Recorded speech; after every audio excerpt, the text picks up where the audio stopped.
In a fire station in Livermore, California, a single incandescent bulb has been burning almost continuously since the year 1901. This artifact, known as the Centennial Light, stands as a quiet defiance against the modern expectations of consumer goods.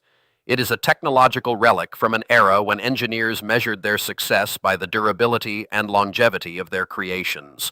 Yet, look up at the lighting fixtures in any contemporary home or office, and you will find components engineered to fail within a rigidly defined time frame. The stark contrast between that century-old bulb and the fragile nature of modern manufacturing is not an accident of lost craftsmanship. It is the result of a deliberate design philosophy that transformed the global marketplace. The creation of short-lived products is not a failure of engineering, but rather a highly successful core economic strategy designed to ensure endless consumption. The origins of this systemic shift can be traced to a specific room in Geneva, Switzerland, on December 23, 1924. Representatives from the world's leading electrical manufacturers, including Osram, Philips, and General Electric, convened to address a looming crisis of their own making. Their products were simply too good. Because incandescent bulbs were lasting thousands of hours, replacement sales were plummeting, threatening the revenue streams of these industrial giants. In response, they formed the Phoebus Cartel, a clandestine syndicate with a singular, unprecedented objective. They agreed to standardize the life expectancy of the common light bulb, artificially capping it at exactly 1,000 hours. To enforce this light bulb conspiracy, the syndicate established a rigorous bureaucratic apparatus. Participating manufacturers were required to send samples of their products to a central testing laboratory in Switzerland. If a company's bulbs burned longer than the mandated 1,000 hours, the cartel levied severe financial penalties against them. Engineers who had previously dedicated their careers to extending the life of filaments were suddenly tasked with inventing ways to make them burn out faster without making the degradation obvious to the consumer. This marked a profound inversion of the Industrial Revolution's initial promise. Efficiency was no longer defined by how long a product could serve the buyer, but by how quickly it could return the buyer to the marketplace. The syndicate itself eventually fractured under the geopolitical pressures of the Second World War, but the economic doctrine it pioneered survived and flourished. The concept of planned obsolescence had been proven viable, demonstrating that manufacturers could successfully manipulate product lifespans to guarantee future demand. As the post-war economic boom took hold in the United States, industrial designers and corporate executives realized that infinite economic growth required finite product utility. If durable goods never wore out, the factories would eventually fall silent, and the engine of mass production would stall. The solution was to institutionalize impermanence across every sector of the consumer economy. This realization birthed a secondary, equally powerful mechanism known as psychological obsolescence. Realizing that consumers might resist products that simply broke down, industries began weaponizing aesthetics and social status. The automotive industry introduced the annual model year change. By constantly altering the tail fins, chrome accents, and color palettes of their vehicles, manufacturers made perfectly functional older cars feel socially obsolete. The consumer was subtly trained to equate novelty with value, willingly discarding the old, not because it had failed mechanically, but because it had failed stylistically. Decades later, this psychological conditioning merged seamlessly with the digital revolution, creating a landscape where the expiration dates of consumer electronics are practically hardwired into their circuitry. Consider the modern smartphone, a marvel of miniaturized computing power that is routinely discarded after just 24 to 36 months of use. The physical components are often capable of lasting much longer, but the architecture of the device is explicitly hostile to longevity. Batteries are glued directly into fragile glass chassis, held together by proprietary screws that require specialized, restricted tools to remove. A degraded battery, which should be a simple $5 replacement, is instead leveraged to force the purchase of a $1,000 device. The control over product lifespans has evolved beyond physical degradation into the realm of software. Technology conglomerates routinely deploy firmware updates that demand increasing amounts of processing power, gradually slowing down older devices until they become frustratingly unresponsive. In some documented instances, software updates have been explicitly designed to throttle the performance of aging batteries under the guise of preventing sudden shutdowns. This digital degradation operates invisibly, convincing the user that their hardware is simply too old to keep up with the modern world. The device is effectively bricked from the inside out, turning functional silicon and glass into expensive paperweights. When consumers attempt to bypass these artificial limitations, they encounter a formidable wall of legal and corporate resistance. The right to repair has been systematically dismantled by manufacturers who claim that allowing independent technicians to fix devices would compromise security or violate intellectual property rights. By monopolizing the repair ecosystem, corporations ensure that the cost of fixing a damaged screen or a failing motherboard is priced just high enough to make buying a brand new device seem like the more rational economic choice. The consumer is trapped in a closed loop, forced to play by rules written entirely by the entity that profits from their continued dependency. The consequences of this relentless upgrade cycle manifest in a staggering accumulation of environmental waste.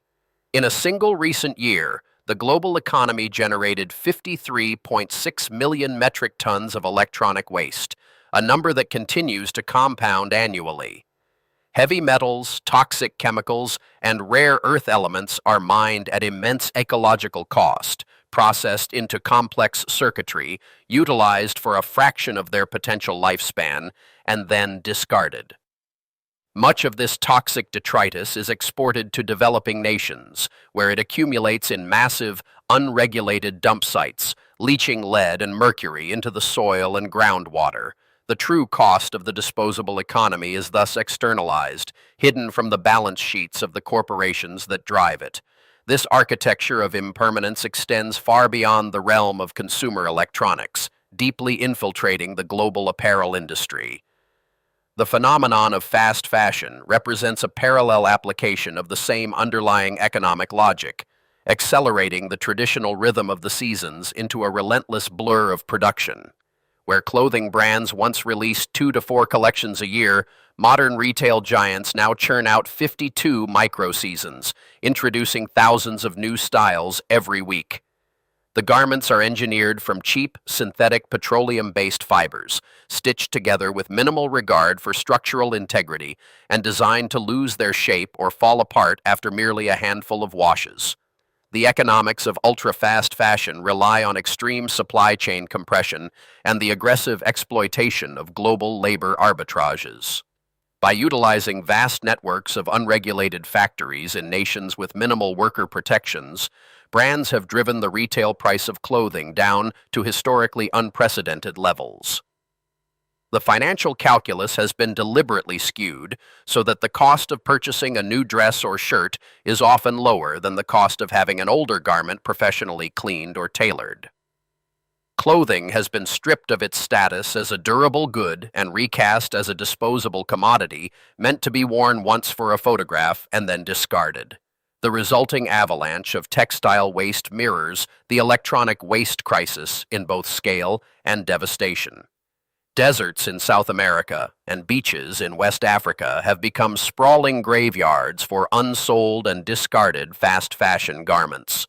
Mountains of synthetic clothing, which can take hundreds of years to decompose, release microplastics into the environment as they slowly break down under the sun. This represents a catastrophic misallocation of global resources, where millions of gallons of fresh water and vast amounts of human labor are expended simply to produce landfill fodder. The system operates with terrifying efficiency, optimizing only for the speed of the transaction while entirely ignoring the life cycle of the physical object. Wall Street and global financial markets heavily incentivize this cycle of rapid production and disposal. Institutional investors demand predictable, recurring revenue models from the companies they fund.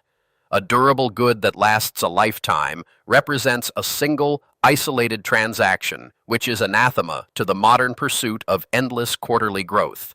Conversely, a product plagued by planned obsolescence functions as an annuity stream, guaranteeing that the consumer will return to spend again and again. The financialization of the global economy has thus made true durability a fiduciary liability, punishing companies that build things to last and rewarding those that build things to break. The ultimate evolution of this economic strategy is the transition away from physical ownership entirely, moving toward the subscription model. In this new paradigm, the consumer no longer buys a product, they merely rent access to its functionality. From software applications to heated seats in luxury automobiles, features are locked behind digital paywalls that require continuous monthly payments. The physical hardware becomes nothing more than a terminal for continuous value extraction. If the subscription lapses, the product ceases to function, achieving instant absolute obsolescence at the flip of a server-side switch. The manufacturer retains total control, and the consumer is reduced to a perpetual tenant in their own life. Looking back at the clandestine meetings of the early 20th century, it becomes clear that the architects of the lightbulb conspiracy could never have imagined the totalizing scale of their invention. What began as a desperate tactic to save a single industry from its own engineering success has metastasized into the foundational logic of global capitalism. The syndicate's bureaucratic fines and secret testing laboratories have been replaced by sophisticated algorithms, global supply chains, and an entire culture conditioned to embrace the disposable. The legacy of that Geneva meeting is woven into the fabric of almost everything we buy, use, and throw away. The psychological toll on the modern consumer is profound, trapping individuals on a treadmill of perpetual dissatisfaction. We are bombarded with marketing messages that insist our current possessions are inadequate, outdated, or socially unacceptable, creating a constant, low-level anxiety that can only be temporarily cured by the act of purchasing. This creates a paradox where an economic system measures its own health and vitality by the sheer velocity of its destruction. Gross domestic product rises every time a phone breaks, every time a cheap shirt is thrown away, and every time a new, short-lived replacement is manufactured, confusing the rapid depletion of wealth with its creation. Ultimately, this cycle collides with the immovable reality of an ecological ceiling. The fundamental contradiction of demanding infinite consumption on a finite planet cannot be resolved by clever marketing or software updates. The continuous extraction of raw materials, the energy-intensive manufacturing processes, and the endless accumulation of non-biodegradable waste are pushing natural systems toward a breaking point. The economic matrix that relies on deliberate degradation operates in a state of profound denial regarding the physical limits of the Earth, treating natural resources as an infinite checking account and the biosphere as an infinite landfill. The architecture of global finance thrives precisely because these mechanisms remain largely invisible to the end user. We are encouraged to view a broken appliance or a torn shirt as an isolated stroke of bad luck rather than the successful execution of a meticulously designed corporate strategy. But when we pull back the curtain, we see that waste is not a tragic byproduct of the modern economy. It is the very fuel that powers the engine.